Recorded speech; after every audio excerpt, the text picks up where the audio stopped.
최근 한 초등학교 담임교사가 자기 반 학생에게 폭행당해서 전치 3주 진단을 받는 일이 있었습니다. 어떤 아이에게는 받아들여지는 말이 다른 아이에게는 아닐 수 있다는 것을 뼈아프게 느꼈다고 털어놨습니다. 네, 앞으로 교사 개인에게 전화나 문자 등으로 연락해 민원을 접수하는 것이 금지됩니다. 악성 민원인의 교권 침해 행위에 대해서는 학교장이 퇴거 요청이나 출입 제한 등을 할 수 있게 됩니다.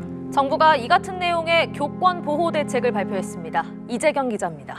안녕하세요. 이번에 서울시 교육감 예비 후보로 등록한 윤호상입니다. 오늘은 교권 보호와 교원 업무 경감 방안에 대해서 말씀을 드려보고자 합니다. 지금까지 교육청에서 교권 보호와 교원 업무 경감 방안에 대해서 많이 이야기를 했지만 학교 현장에서 선생님들이라든가 교직원들이 이것에 대해서 체감하지 못하고 있습니다.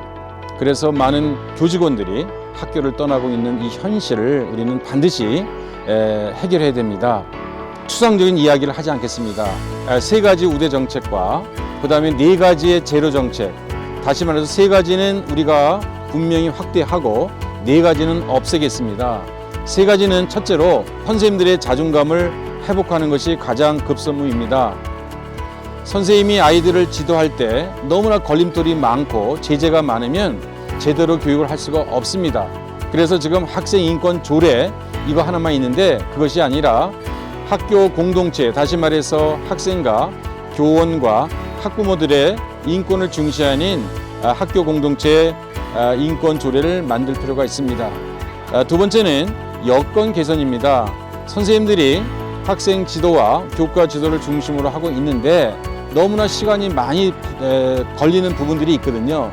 지금 AI 시대이기 때문에 이런 걸 통해서 선생님들이 하시는 일들이 현재 10시간이라면 1시간 이내로 할 수 있도록 굉장히 효율적으로 일을 할 수 있도록 여건을 개선할 것이고요.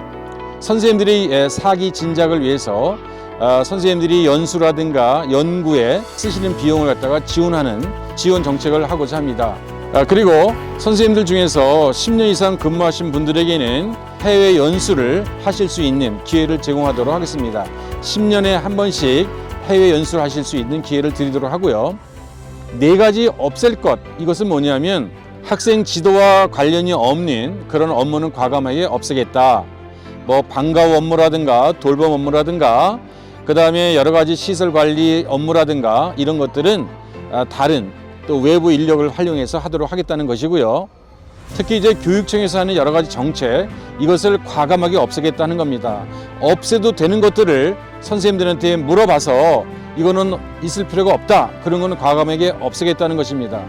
그리고 선생님들이 가장 힘들어하는 것이 부모들의 민원인데 민원 중에서도 악성 민원이 있습니다. 너무너무 힘들고 고통스럽게 만드는 이 민원 문제를 전담 부서를 만들어서 선생님들에게는 전혀 부담이 되지 않도록 하겠다는 것입니다. 그리고 법적으로 분쟁이 되는 부분에 있어서 선생님들이 굉장히 괴로워하고 있는데 또 고통을 받고 있는데 그 중에 하나가 아동 학대를 신고를 안 하면 법적인 제재를 받는 것에 대한 부담이 굉장히 많이 있습니다. 고의적으로 하지 않았음에도 불구하고 이것을 문제 삼아서 법으로 어떠한 제재를 한다고 하는 것은 굉장히 부담되는 부분입니다. 이 부담에서 자유로울 수 있도록 하겠습니다. 다시 한번 말씀드리면 선생님들을 위해서 우대 정책 3가지 그리고 부담이 되는 것을 없애는 제도 정책 4가지를 확실하게 윤호상은 추진하겠습니다.